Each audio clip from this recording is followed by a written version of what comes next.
മുണ്ടക്കൈ ചൂരൽമല പുനരധിവാസത്തിൽ അനാവശ്യ രാഷ്ട്രീയം കാണേണ്ടതില്ലെന്ന് റവന്യൂ മന്ത്രി കെ രാജൻ. അർഹതപ്പെട്ടവരെ മുഴുവൻ ലിസ്റ്റിൽ ഉൾപ്പെടുത്തും. പൂർണ്ണമായും വീട് നഷ്ടപ്പെട്ടവരുടെ ലിസ്റ്റിലേക്ക് മാത്രമേ കടന്നിട്ടുള്ളൂ. സർക്കാരിന്റെ മാനദണ്ഡങ്ങളിൽ ആർക്കും തർക്കമില്ല. മാനദണ്ഡങ്ങൾ പാലിക്കപ്പെട്ടില്ല എന്നതിലാണ് പരാതിയെന്നും കെ രാജൻ പറഞ്ഞു. അനാവശ്യമായ ആശങ്കകൾ വേണ്ട. ജനങ്ങൾക്ക് ആശങ്കയുണ്ടാകും.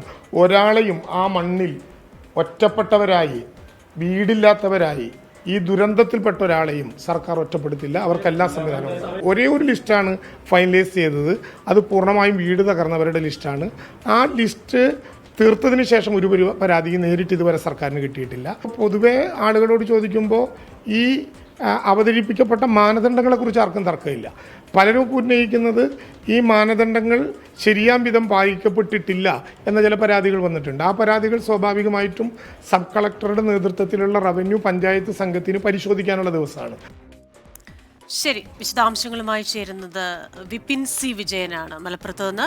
Vipin, good evening. ഇപ്പോൾ മന്ത്രി പറയുന്നത് ഇതിനകത്ത് അനാവശ്യ രാഷ്ട്രീയം കാണണ്ട, മാനദണ്ഡങ്ങളിൽ ആർക്കും തർക്കമില്ല, മാനദണ്ഡങ്ങൾ പാലിക്കപ്പെട്ടില്ല എന്നതിലാണ് പരാതി. അത് തന്നെയാണല്ലോ ചോദിക്കുന്നത്. എന്തുകൊണ്ട് ഈ മാനദണ്ഡങ്ങൾ പാലിക്കപ്പെട്ടില്ല എന്നതാണല്ലോ ചോദ്യം. അപ്പോൾ അതിനുള്ള ഒരു ഉത്തരം മന്ത്രിയിൽ നിന്ന് കിട്ടിയിട്ടുണ്ടോ? അത്തരത്തിൽ മാനദണ്ഡങ്ങൾ പാലിക്കാതിരിക്കുമ്പോഴാണല്ലോ, അങ്ങനെ പാലിക്കപ്പെട്ടില്ല എന്ന് തോന്നലുണ്ടാവുമ്പോഴാണല്ലോ അതിൽ രാഷ്ട്രീയമുണ്ടോ എന്ന സംശയം പോലും ഉണ്ടാവുന്നത്.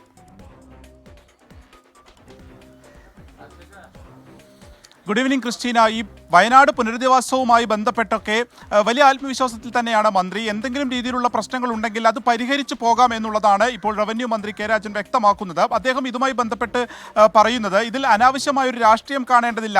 ചോദ്യം ഈ CPI ജില്ലാ നേതൃത്വവും പിന്നെ അവിടെ DDME ഒക്കെ അവിടെ രണ്ട് തട്ടിലാവുന്ന ഒരു ഘട്ടത്തിലേക്ക് കടക്കുകയാണല്ലോ എന്നുള്ള ചോദ്യത്തിന് ഇതിൽ അനാവശ്യ രാഷ്ട്രീയം കാണേണ്ടതില്ല, ജില്ലാ പഞ്ചായത്തും പാർട്ടിയും എല്ലാവരും തന്നെ ഒരുമിച്ചാണ് ഇതിൽ നിൽക്കേണ്ടത് എന്നൊക്കെ അദ്ദേഹം പറയുന്നുണ്ട്.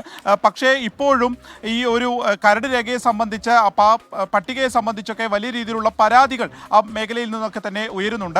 അപ്പോൾ അതിൽ വീട് നഷ്ടപ്പെട്ടവരുടെ ലിസ്റ്റിലേക്ക് മാത്രമാണ് ഇപ്പോൾ കടന്നിരിക്കുന്നത്. അതിൻ്റെ പൂർണ്ണ ഉത്തരവാദിത്വം DDMEക്ക് ആണ്.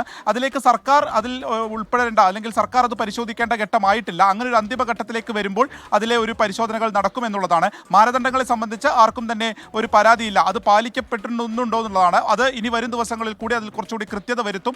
പരാതികൾ ഉണ്ടെങ്കിൽ അതെല്ലാം തന്നെ കേട്ട് പരിഹരിച്ചു മാത്രമേ പോവുള്ളൂ. ആരുടെ ഈ 3 ലിസ്റ്റും വന്നതിന് ശേഷം ആർക്കും ഒരു പരാതി ഉണ്ടാകുന്ന ഒരു സാഹചര്യം ഉണ്ടാകില്ല എന്നുള്ള ഒരു ഉറപ്പ് കൂടിയാണ് റവന്യൂ മന്ത്രിയുടെ ഭാഗത്തു നിന്ന് ഉണ്ടാകുന്നത്. ഒപ്പം തന്നെ ഈ മാസം തന്നെ ഇതിൻ്റെ പ്രവർത്തനത്തിലേക്ക്, ഈ ടൗൺഷിപ്പിലേക്കും അതിൻ്റെ നിർമ്മാണങ്ങളിലേക്കൊക്കെ അതിൻ്റെ ആദ്യ പടി വയ്ക്കും ഈ നിയമസഭ കഴിഞ്ഞാൽ എന്നുകൂടി അദ്ദേഹം പറയുന്നുണ്ട്. അപ്പോൾ ആ രീതിക്ക് ആണ് റവന്യൂ മന്ത്രി പറയുന്നത്. ഒപ്പം തന്നെ എന്നാൽ വയനാട് ഈ മുണ്ടക്കൈ പുനരധിവാസവുമായി ബന്ധപ്പെട്ടുള്ള തർക്കങ്ങൾ ഇപ്പോഴും അതുപോലെ തുടരുന്നു എന്നുള്ളതുമാണ് ഒരു ആശങ്കയുണ്ടാക്കുന്ന കാര്യം. ക്രിസ്റ്റീന. ശരി, വിപിൻ സി വിജയനാണ് മലപ്പുറത്ത് നിന്ന് വിശദാംശങ്ങളുമായി ചേർന്നത്. അപ്പോൾ 2 ദിവസമായിട്ട് വിപിൻ പുതിയ ലുക്കിലൊക്കെയല്ലേ ക്ലീൻ ഷേവ് ഒക്കെ ചെയ്ത്. എനിക്ക് ശരിക്കും പറഞ്ഞു കഴിഞ്ഞാൽ ആദ്യം കണ്ടപ്പോൾ ആളിനെ മനസ്സിലായില്ല. അപ്പോൾ കൊള്ളാം.